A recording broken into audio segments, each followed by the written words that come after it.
আসসালামু আলাইকুম বন্ধুরা, সবাই কেমন আছেন? আশা করি সবাই ভালো আছেন। আসলে দেখেন, আমাদের বাংলাদেশটা ইনশাআল্লাহ আস্তে আস্তে কিন্তু এগিয়ে যাইতেছে। কারণ আমরা সবাই পরিশ্রমী মানুষ, সবাই পরিশ্রম করতেছে।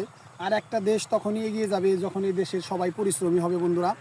এই জন্য আপনারা বেশি বেশি করে পরিশ্রম করেন এবং কি বাংলাদেশটাকে এগিয়ে নিয়ে যান। কারণ এখন বাংলাদেশে কিন্তু এই যে ফসলি যে আবাদটা আছে, এই আবাদটা কিন্তু বেশ ভালোই হচ্ছে বন্ধুরা। যেমন কৃষকরা প্রায় প্রতিনিয়ত বছরে 4 বার করে ভুট্টা লাগাচ্ছে। কারণ একটা ভুট্টা হইতে প্রায় 100 দিন লাগে এবং কি একটু বেশিও লাগে। যেমন ধান অনেক জায়গায় পানি না হইলে এই ধানগুলো কিন্তু আপনার প্রায় 3 মাসে হয়ে যাচ্ছে। আর আপনার এই যে 90 দিন কিংবা 100 দিন লাগে ধান হইতে।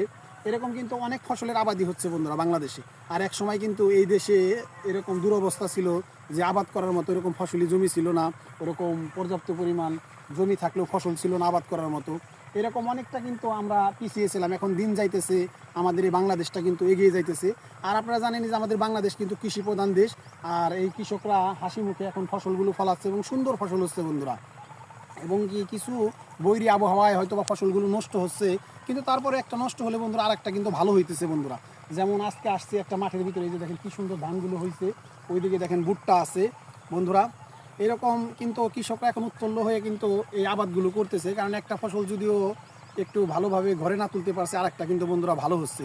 এভাবে কিন্তু কৃষি প্রধান আমাদের বাংলাদেশ কিন্তু দিন যাইতেছে আর এগিয়ে যাইতেছে বন্ধুরা। এই জন্য আমাদের শুধু কৃষি প্রধান দেশ হিসাবে এগিয়ে গেলে চলবে না, আমাদের সব দিকে পরিশ্রম করে বন্ধুরা আমাদের এগিয়ে যেতে হবে। যে কোনো খাতকে আরও পরিশ্রম দিয়ে বন্ধুরা শক্তিশালী করে কিন্তু আমাদের এগিয়ে যেতে হবে। কারণ আমাদের সবটা সেক্টরে যদি আমরা পরিপূর্ণ শ্রম দেই এবং কি আমরা এগিয়ে যাই, তাহলেই কিন্তু আমাদের দেশটা শক্তিশালী হবে। শুধু একটা খাতে বন্ধুরা আমাদের শক্তিশালী হলে কিন্তু হবে না, আমাদের প্রত্যেকটা খাতে প্রত্যেকটা বিষয়ে কিন্তু আমাদের শক্তিশালী হতে হবে বন্ধুরা। কারণ এই যে কৃষক যেমন আছে এরা, তারপরে আপনার এই যে পোশাক শিল্প খাত, যে কোনো খাতে আমাদের শক্তিশালী হতে হবে বন্ধুরা। তাহলে কিন্তু আমাদের দেশটা এগিয়ে যাবে। আর আমাদের এই দেশে এগিয়ে যাওয়ার জন্য যারা যুবকরা আছে তারা নির্লসভাবে বন্ধুরা পরিশ্রম করতে হবে বন্ধুরা। পরিশ্রমে বন্ধুরা সফলতা আসে। আমরা যদি পরিশ্রম না করি তাহলে আমাদের দেশ এগিয়ে যাবে কেমনি? আপনারা চাকরি করবেন, তার পাশাপাশি উদ্যোক্তা হবেন এবং কি সবসময় চেষ্টা করবেন যে দেশকে কেমনি এগিয়ে নেওয়া যায় বন্ধুরা।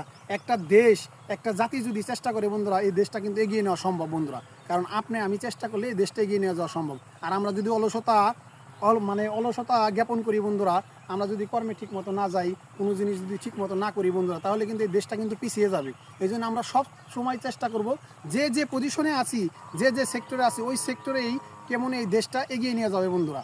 বুঝছেন বন্ধুরা? এই জন্য আপনারা সবসময় চেষ্টা করবেন নিরলসভাবে পরিশ্রম করে এই দেশটা কীভাবে এগিয়ে নেওয়া যায়। সবাই সুস্থ থাকবেন, ভালো থাকবেন। আসসালামু আলাইকুম ওয়া রাহমাতুল্লাহি ওয়া বারাকাতুহু।